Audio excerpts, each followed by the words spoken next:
Hello, this is your host Todd Lewis of the Praise of Folly podcast. I'm joined by Terminal Philosophy, Swithun Dobson, and Keith Preston. This will be the last stream that I do for the rest of the year. I'll pick up again in January for the holidays. And this is mostly just going to be a discussion about our thoughts about how this year turned out. And I think for me, the two exclamation points on this year is just the clown world just kind of became undeniable when Joe, the loon Biden got elected president. I mean, Joe Biden's the gift that keeps on giving. And then the seeing the clown world of Kabul, the U.S. embassy at Kabul being like quote unquote whitewashed by the Taliban when it took over. I feel like it was. Now, this is, again, more of an alt-right take, I guess, but the defeat of the global homo in Afghanistan, I think, is something that was inspiring. It was the right wing's 1975. But those are just sort of my opening thoughts. Terminal Philosophy, what are your thoughts on this year? Yeah, well, you kind of took the words out of my mouth. I think the most consequential event of this year was definitely the fall of Kabul. The Taliban have just decisively retaken Afghanistan in this sort of civil war. And it's really, I don't know, it's just really fascinating to see just how fast the Afghan National Army defected to the Taliban. I don't think, as far as U.S. military history is concerned, I don't think that we've seen massive defections or surrenders like this since the 2003 invasion of Iraq, where a lot of Saddam Hussein's forces were just surrendering by the hundreds of thousands. It's not just on the division level, it's on like the corps and army level, where we had so many POWs, it became a logistical problem. And, there were so many, maybe some of the viewers and maybe some of you guys have seen the HBO show Generation Kill, which is about a Marine Force Reconnaissance Unit, I believe. And they came across so many POWs. They basically sent them in the other direction, in the direction of Iraqi forces, because they didn't know what to do with them. They had no supplies to deal with them. And so, and this, one of the biggest elephants in the room with Afghanistan was that, what was the long-term hope of the U.S. in being in Afghanistan? Now, some speculation on the alt-right and the dissident right is that, there was a pipeline construction from the Caspian Sea that went down through Uzbekistan, through Afghanistan, through Pakistan, and then eventually to India, where it could enter some of these wider markets. And that part of the U.S. occupation was to protect or sort of preside over this pipeline. And so, that's one particular reason, but us spending trillions of dollars there for some unplanned amount of years, what really was the plan here? I don't think there was a plan. And, there was nothing coming down the proverbial pipeline that would have suggested that the population of Afghanistan was just going to turn into this Western affluent democracy. And then, of course, there's this, just insane clown honking of George Floyd murals on the walls of Kabul, and gay pride flags in a place like Kabul, Afghanistan. You've got to be kidding me. And so, it really makes you wonder, what were we trying to import into Afghanistan? And there was also nothing to suggest that the Afghan National Army was going to turn into this professional fighting force like we've seen historically with the U.S. or Great Britain or Germany, anything like that. And so, this just was kind of an expected outcome. And then, of course, a lot of the American generals were eating their own words when they said, no, this won't be like the Saigon in 1975 or anything like that. And then, of course, the international airport at Kabul turned into this total cluster with, these Globemaster airplanes from the U.S. military being clogged and people hanging on to the landing gear and to the wings. Just this.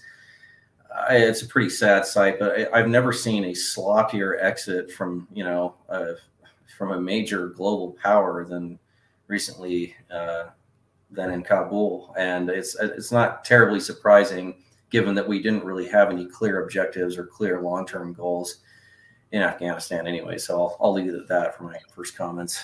Well, and let's not forget, Swithin, that thanks to the brave efforts of Kamala Harris, we stopped the fascist uprising in Washington, D.C. on January 6th.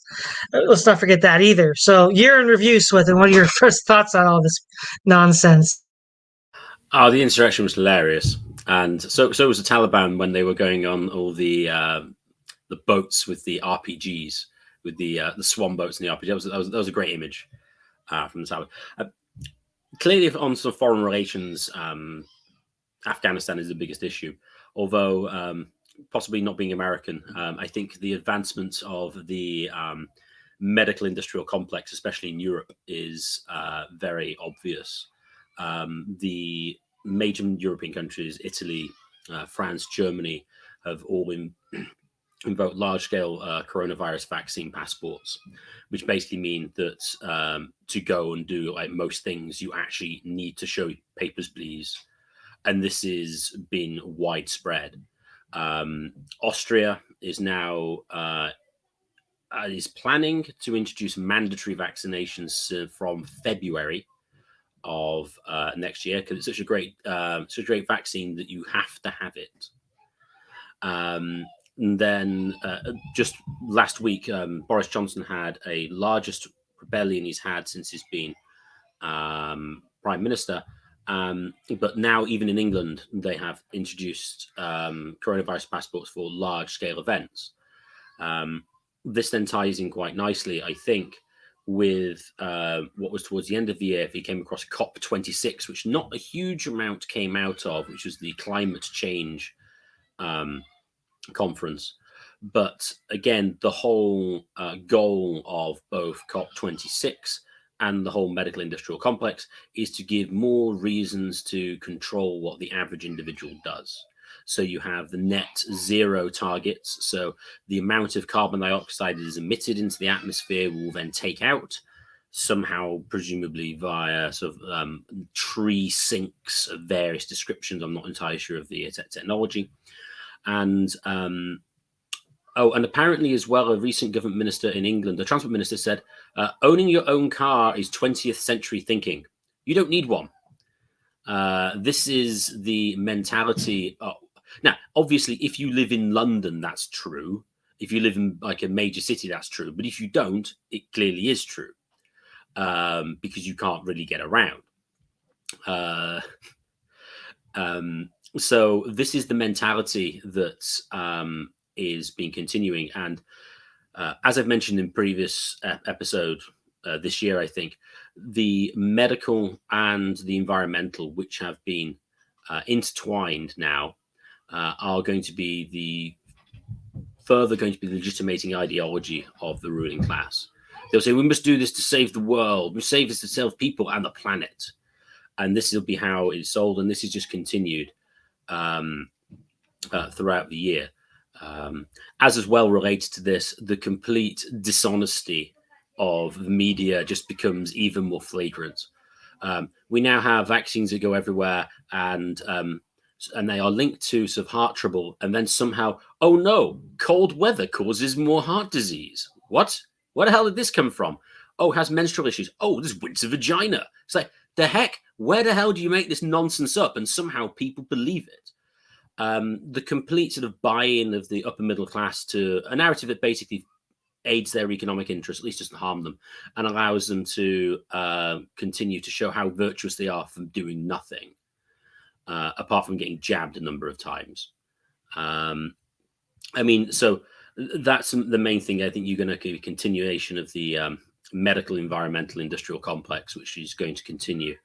I mean, it probably was going to be a thing in a number of years, but this has certainly accelerated its progress, and that's my sort of biggest takeaway.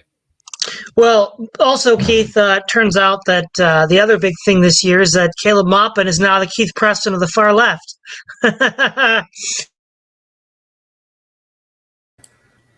For me, what I think has been interesting about 2021 is how much it rhymes with the period between about 1975 and 1979, What's the quote from Mark Twain about how history may not repeat itself, but different periods of history will rhyme with each other? That's not an exact quote, but it's more or less what he said.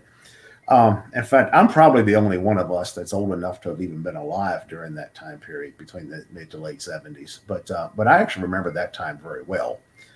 In fact, when I saw the fall of Kabul, and I saw the American helicopters flying away and the people trying to hang on to the helicopter and falling off, I thought, yeah, I think I've seen this show before.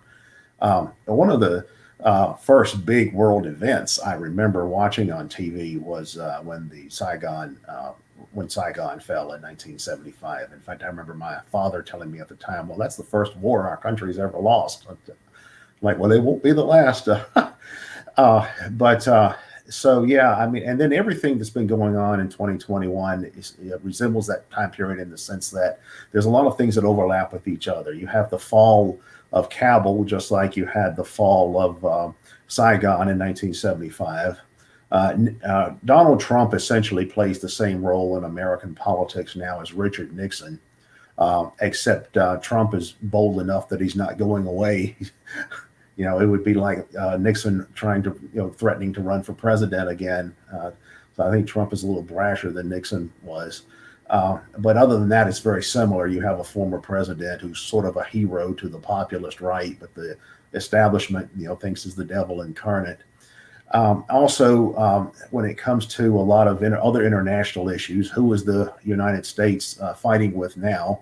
Well, instead of fighting with Russia over Afghanistan, we're fighting with Russia over Crimea and we're still arguing with China over Taiwan. That was a big issue in the 70s. We still have a quarrel going on with Iran. We still got some issues with the Latin American countries, so nothing there has changed. And then domestically in U.S. society, Joe Biden is actually very similar to Jimmy Carter, but he's actually very similar to Gerald Ford and Jimmy Carter. He's sort of like the two rolled into one. Back in those days, this was before the Reagan Revolution. So the Reaganite conservative, Reagan, Goldwater, Buckley, Republicans or conservatives or whatever, they were kind of considered on the margins of the Republican Party back then. The mainstream of Republicanism were these Rockefeller Republicans, and then among the Democrats, you had the Rockefeller Democrats. I mean, the Rockefellers were more powerful than they are now. They've kind of been eclipsed by some other prominent families.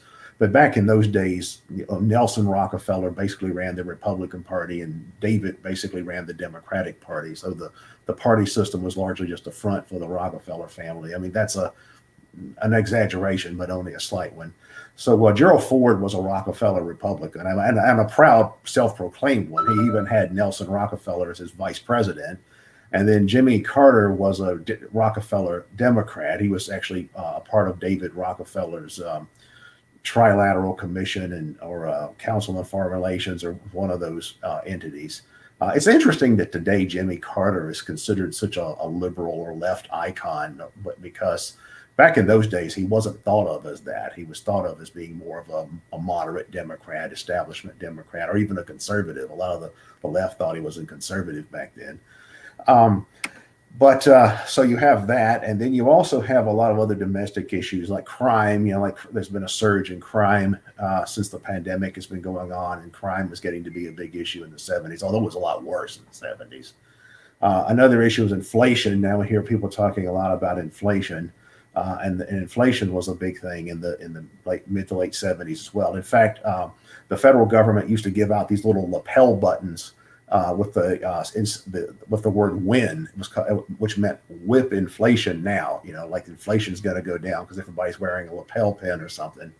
In fact, I had one. I used to wear one to school. Whip inflation now. But and then there was what else was going on back then? You also saw a fairly significant jump to the left culturally in the mid to late 70s, kind of like we've seen in the last few years. But there was also a backlash against that. You had in those days you had the religious right. You still had more old-fashioned type segregationists back then in a way you don't really have now. Nowadays, it's been more, the issue is more like this critical race theory. That reminds me a lot of the busing controversies from the 70s. That was a big issue back then. And back in those days, there was a big controversy over should there be gay teachers in school, the same way there's now an argument about the transgender bathrooms in school and that kind of stuff. So it's almost like we've gone through a time warp, and the late 1970s are here once again. So it'll be interesting to see where that goes in the future. I've seen lately in some Republican circles, I've seen the neocons trying to regroup, because I'm sure what they're thinking is they're hoping they can pull a Reagan. They're hoping if Biden is Gerald Ford and Jimmy Carter rolled into one, they're hoping they can pull a Reagan and have a big Republican comeback in the next election in 2024. But I think they also want to purge Trump. I don't think they want Trump to be their front man. I think they basically want to co-opt Trumpism and kind of bend it in their direction, but then give it this neoconish flavor without Trump himself. They'll have some puppet like Marco Rubio or DeSantis or one of these guys. So that seems to be where things stand at the present. Yeah, I think what is interesting is, speaking in terms of trends, with the important, international incident with the fall of Kabul, we see that this seems to be the end of a process of change whereby Americans are becoming increasingly tired of the forever war, or at least explicit U.S. military involvement in the forever war. Because one of the things that what 2021 reminds me of is actually a lot like 2011 in this sense. You had a lot of quote-unquote grassroots conservative types that were like in the Tea Party movement that wanted to quote-unquote reclaim America. And a lot of them were veterans. At least they postured on that position. And you're seeing a lot of that now. And they're like, well, we were in Afghanistan or we were in Iraq. To be honest, if you were in Afghanistan and Iraq, that's a mark against you. Like, I don't know if that's something you should stand on getting elected on. But they're saying now that forever war is a mistake, which they weren't saying in 2011. So that, I think, is an interesting. Well, even someone like Jocko, the sort of like, pop Navy SEAL guy, even he's starting to admit that, yeah, this might have been a mistake. And so, if people like him are doing it, then it really shows that this whole thing was a myth. I really think also a lot of these veterans are probably on suicide watch, because you realize you were 10, 20 years of your life was just for nothing at all. Like, it's almost like, it's funny, they'll pull a Noam Chomsky, right? So Noam Chomsky, when he was confronted about Cambodia, was like, well, look, sure, I was wrong in the absolute sense, but with what I knew at the time, I made the right decision. I've heard so many veterans say that, like on YouTube and on interviews. They're like, well, yeah, I guess we were wrong in an absolute sense, but at the time I made the right decision because that's what I thought was true. So they're all pulling a Noam Chomsky now, which I think is interesting. And this idea that, well, what I think is interesting too, in the sense that this is a trend which began in 1979 with the Islamic Republic of Iran, the idea of a sort of anti-globalist, theocratic, traditionalist response. Now, obviously, this is within the Islamic context, and it's not global, but I think what we are seeing is that the limits of clown world, the limits of the modern technological society, where are those limits? Well, those limits tend to be areas that are not urban, not very well developed, like Iran or Afghanistan. They tend to be areas that are they tend to be against people that are more or less willing to die, right? As long as you're afraid to die, you can blackmail people to get back into place. Because, like, oh, no, I don't want to die yet. But if you're part of a jihadi corps that thinks you're going to get your 72 virgins or something, then, they're ready to go. Like, they want to die. Or, and this could be any other, it doesn't have to be Muslim. I mean, it could be Jewish, it could be Christian, it could be pagan, it could be ideological. But whatever those limits are, we've had a conversation of this nature before, Keith, that the old fascists, the old anarchists, and the old Marxists were like, real men, real street fighters, many of them ex-veterans. Clown World's limit seems to be men that are just real fighters, like men that just stand up and that fight for a principle and stand for that principle above the trinkets and threats of Clown World will win. And I think what we're beginning to see is that a lot of Clown World is a con game. It's just people haven't called the bluff yet. But in a lot of ways, the Muslims are the first people to call the bluff. And I think that the veil of illusion is being pulled back. And that more people, as life gets harder, will start to call the bluff more and more. I don't know who's going to be doing that and what course that'll take. But that's just the way I see things going. Swithun.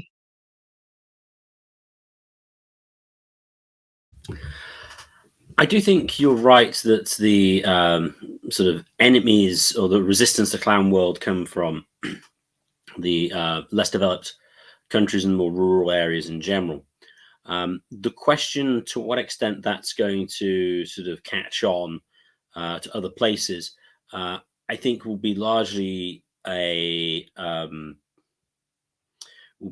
function of how well the economies do in more developed areas, because once it becomes a situation where people cease to be as comfortable, then in a sense there's less to lose. And so if you don't like it, well, you can react against it with relatively lower levels of consequences. Now that ties nicely back into my original point, which is how will the world economy look when things, well, if they ever settle down after worldwide corona psychosis?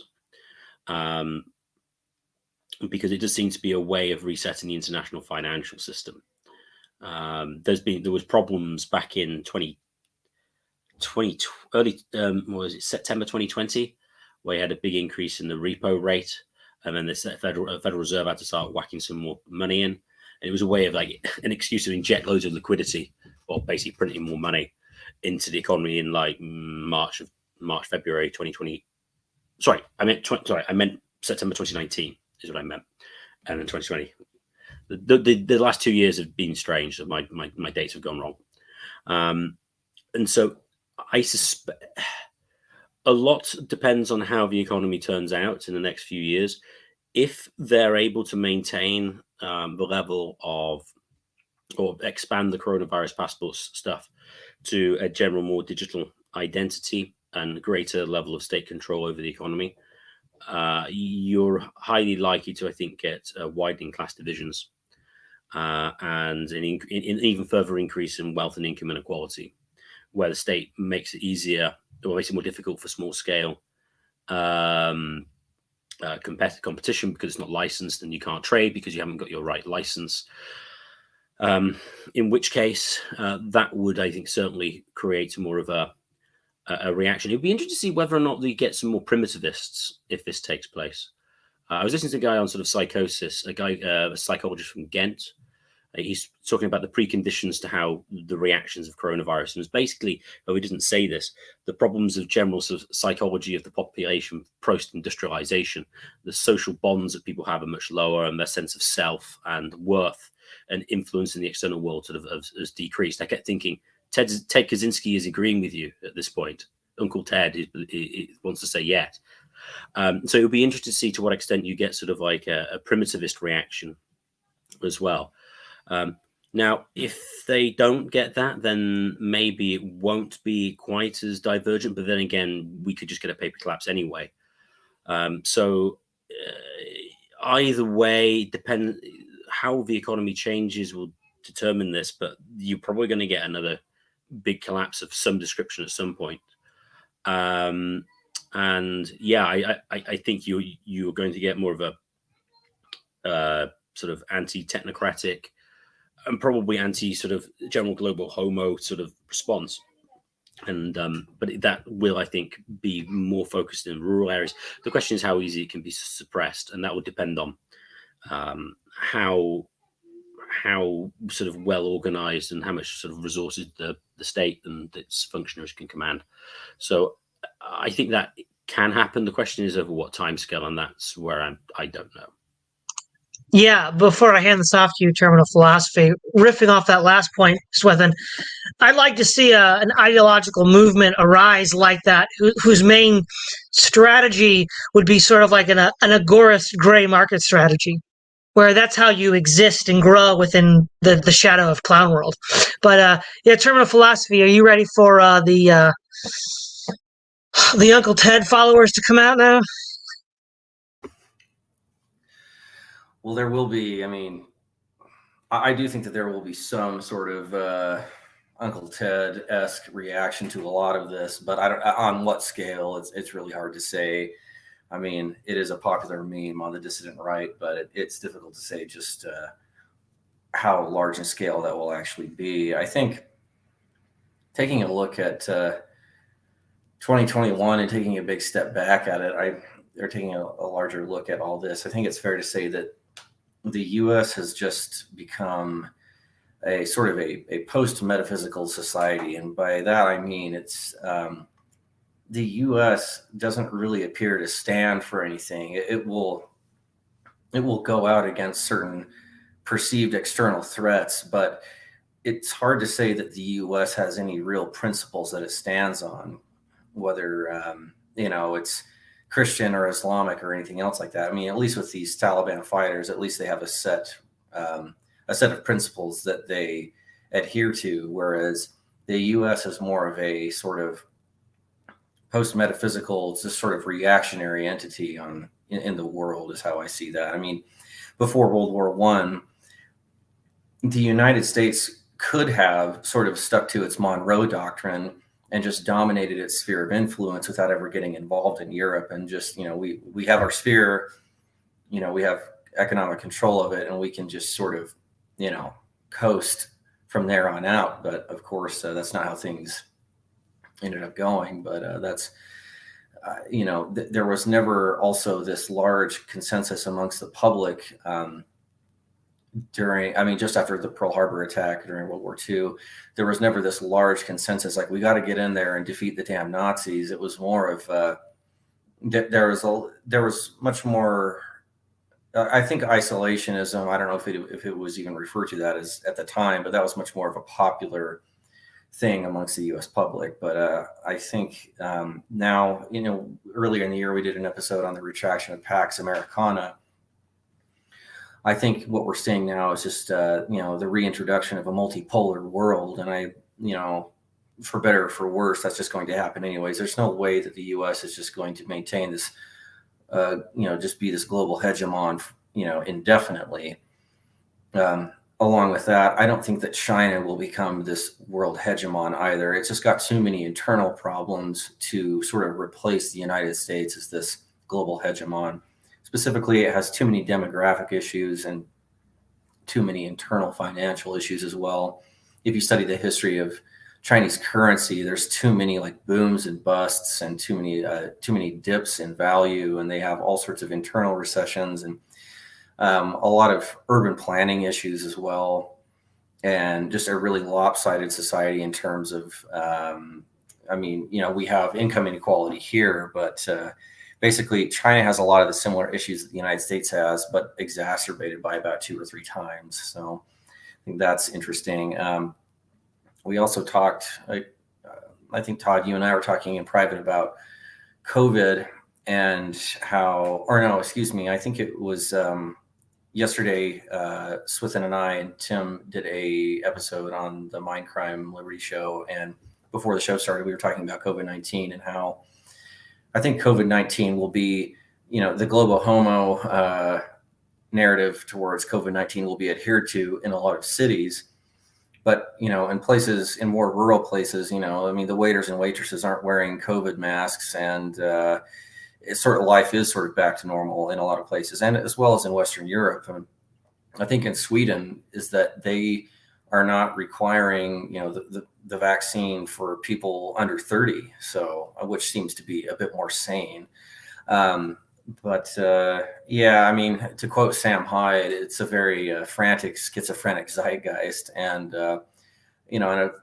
we've talked a lot about the media this year too, where unfortunately the media just has this professional wrestling formula to it. It's no longer, to quote Right Ruminations, we're no longer sort of adhere to this William F. Buckley 1970s public access television format where accessing political information is more drawn out and more lengthy, and it's more analytical. It has this WWF sort of format to it, and that's really unfortunate. But I think things will get worse before they get better. I don't think that things will end in some sort of Independence Day calamitous sort of event, but I think things will just have to deteriorate in multiple categories before they get better. And there will be a general society backlash against what's been colloquially known as the Great Awakening or whatever you want to call it. But there will be some sort of, larger societal backlash against that politically and culturally.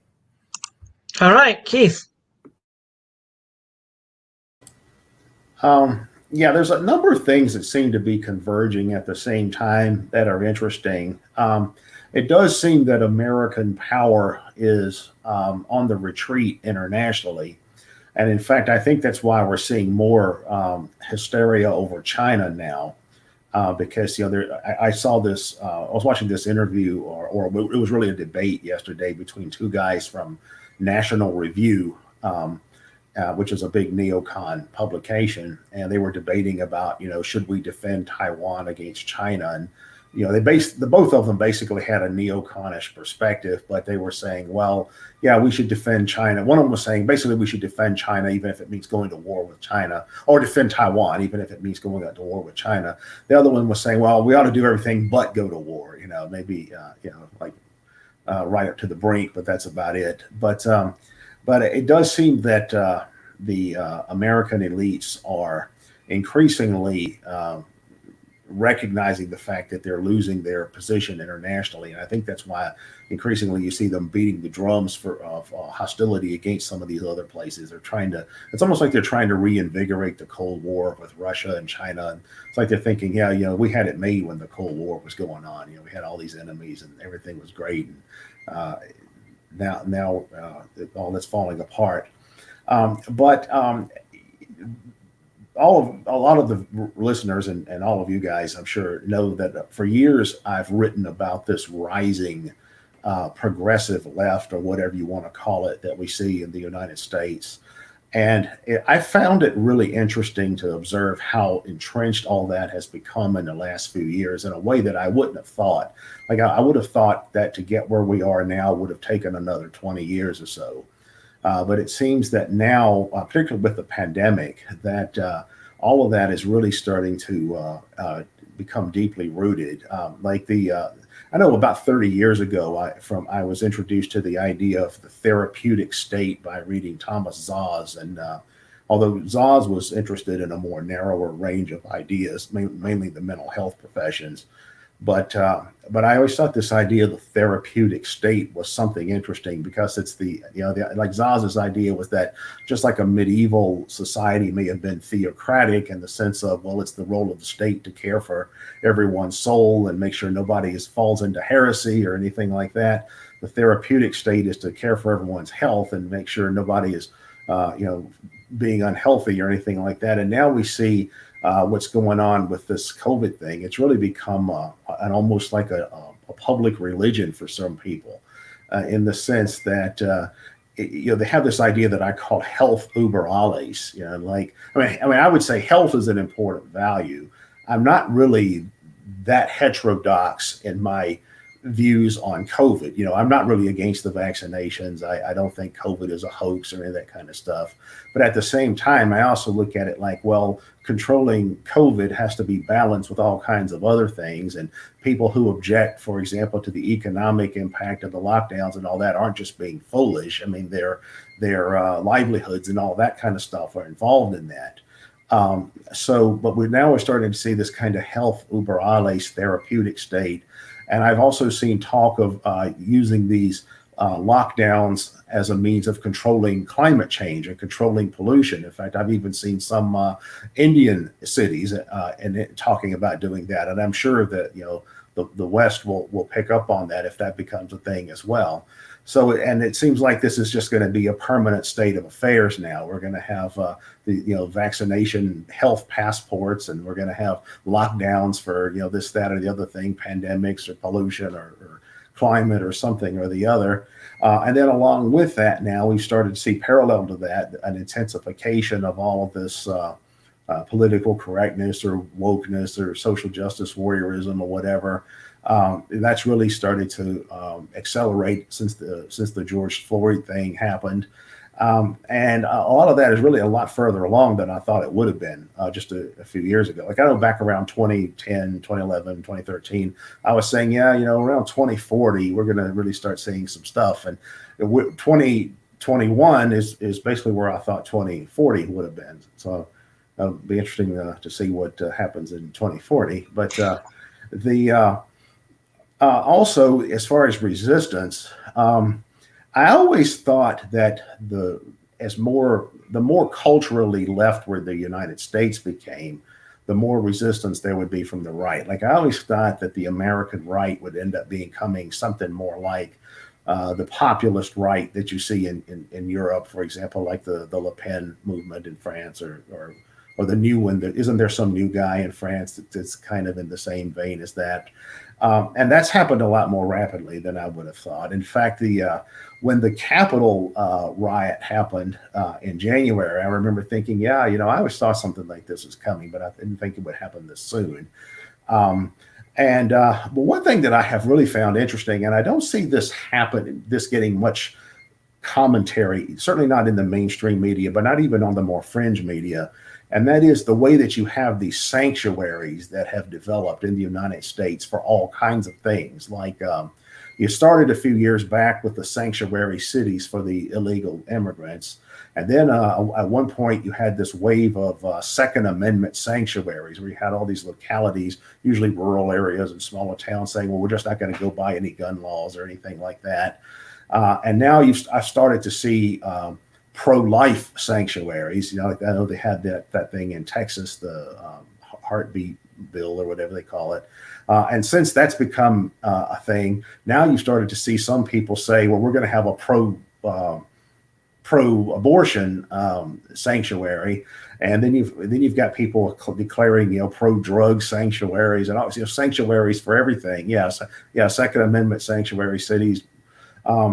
And now we're seeing anti-vaccination or anti-mask sanctuary counties, or even in New York and California and places like that. Some of the more rural areas and smaller cities are basically defying the state government, saying, well, we're not going to go along with any of these mandates. And I think what that shows is that the system is really breaking down, in the sense that when you start to see the entire states or entire localities simply saying, well, we're just not going to obey the law, with the support of local officials, no less, that really shows that your system really is falling apart. And I think in the future, we're probably going to see more of that. I can't imagine there's going to be less. And I've been discussing this issue with some other people recently. Increasingly in the United States, there's a talk about whether there's going to be a civil war in the future. And in the past, whenever people would talk about that, I'd always be kind of dismissive of that idea, because I would say, well, Americans aren't going to have a civil war if it means they might have to cancel the Super Bowl or something. But I think since the pandemic has happened, the level of hostility and violence, obviously, and all kinds of other things has really escalated the level of conflict. And increasingly, I've been reading about the Troubles in Northern Ireland and how that started. I mean, I'm increasingly leaning towards the view that we may be headed more for something like that, where it's not going to be a full-scale civil war where the entire state system collapses and the entire civil society collapses, like, say, Lebanon in the 70s or something like that, or Syria more recently. But instead, we may be moving towards a situation where, there's going to be some kind of existing state structure, and some civil society is going to be relatively intact, but you're going to have a low intensity warfare going on, because we've already seen prototypes of that. I mean, we've seen a lot of violence from different sides of the fence and over different things, and I don't see what really is standing in the way of a Northern Ireland in the 70s situation starting to emerge. It looks like that's kind of the direction we're headed in. It looks like if what's going on now keeps escalating, it looks like that's about roughly where we would be. And I don't see it going in the other direction. Like I don't see somebody, like I think a lot of the neocons are hoping they can get their own Ronald Reagan elected, who's going to bring about morning in America, where I think that the problem there is that the American culture today is far more fragmented than it was 40 years ago. There was no silent majority or anything today there's no silent majority or anything like that. So yeah, that's where things seem to be headed. Well, I think now I'd like to hand it over to our final statements, which will be sort of what are predictions for 2022. So we'll start with you, Terminal Philosophy. 2022, what do you think we can expect? Oh, it's hard to say. I think I don't know. I mean, I'm a bit pessimistic about the COVID-19 situation and the way it's going to be managed by various governments and institutions, but I think it'll be the same. I think, you'll have the emergence of probably a few more strains of corona, and that will, in turn, that will generate various levels of paranoia and, the sort of public or civic religion that surrounds COVID-19 will kind of wax and wane depending on what happens with that. But I would like to think that there won't be more shutdowns that are similar to what, we initially had here in the United States and across Europe. But if for some reason infection rates start to go up again, then I fear that there'll be bad decision making made at the top and more shutdowns will occur. So I don't see that happening, but I see that I don't think things will go back to normal, whatever that means, until probably, I don't know, probably like 2024 or 5, until like until masks are mostly like a thing of the past, probably until 2024 or 25. I think, on a global level, I definitely agree with everybody here and Keith when we've talked about, re-emerging powers in the multipolar world. I think Turkey will use its soft power in the Mediterranean. I don't know that this will happen next year, but I think places like Taiwan and Cyprus and this sort of kind of interesting border region between India and Tajikistan and China you'll see like small conflicts in places like that. With Taiwan, I don't know. It's tough to say that China will really make a move on Taiwan because China has a very large military, but it doesn't really have a quality navy that they want like the rest of the world to think. So, and I don't know if they want to risk some sort of conflict with the United States or sort of rock the boat in the Pacific. I don't know. It's hard to say, but I know that while I don't believe China will become a hegemon, but I do think that Taiwan will be under some kind of threat of invasion in the next few years, maybe. And I think that,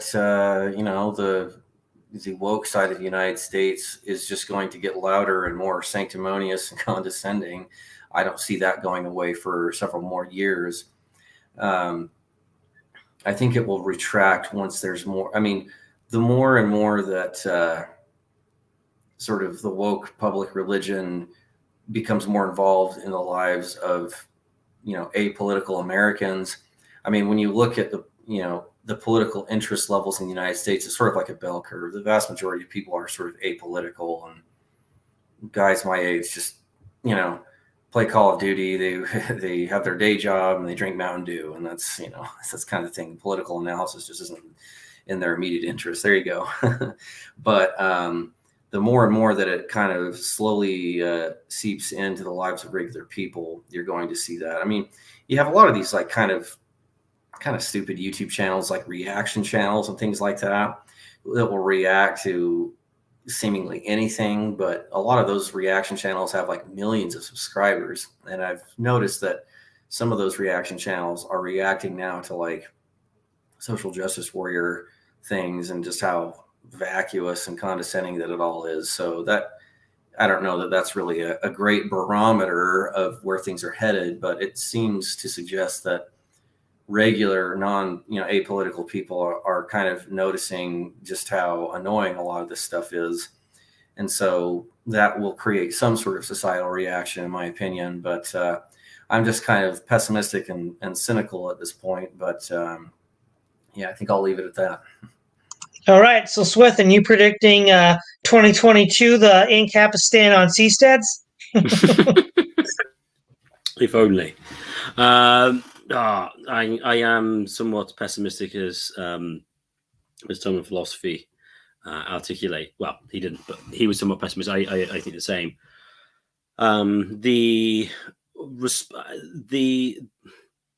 There is zero incentive for the ruling authorities at present to decide that coronavirus is over. They will keep it there because it's a perfect justification for them to do what the hell they want. Lockdown and restrictions are a policy in search of a justification. So they'll just find whichever one suits them.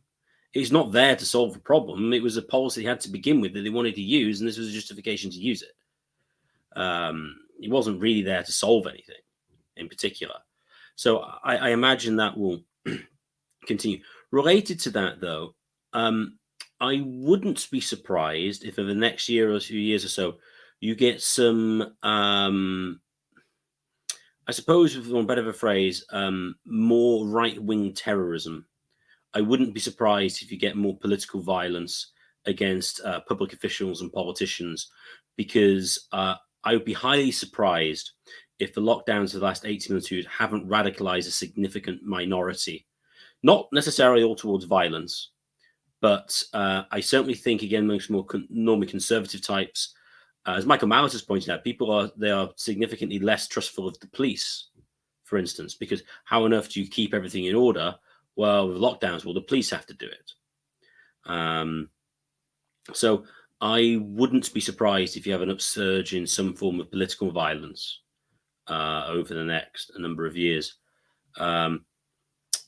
Ancapistan's probably not on the horizon, but full-on Wokistan could well be. I mean, this Christmas, I have still yet to find a white family in an advert. It has not existed yet.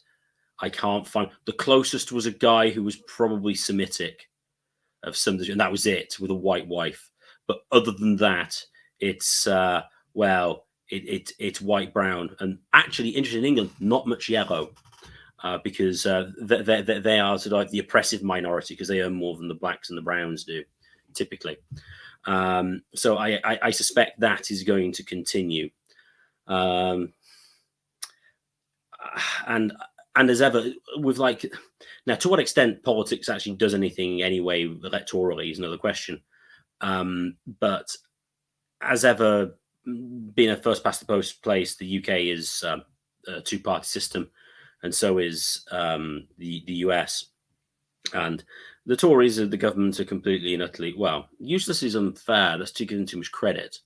But there's no prospect of any sort of particular alteration from way things have gone. I mean, you could say really it is just really a continuation of the world sort of Western systems as well, Thatcher and Reagan, economically speaking, and hasn't really changed that much. And so I suspect that will continue as well. The main opposition, interestingly, the leader of the opposition in the UK is actually a member of the Trilateral Commission. So you can see how much change we're going to get if he wins. I can't think of anything hugely positive to say, apart from the fact I hope to be alive. And on that note, that is my optimism. All right, Keith. Are we predicting 2022 pan-anarchist insurrectionist movement? Well, actually, that could happen.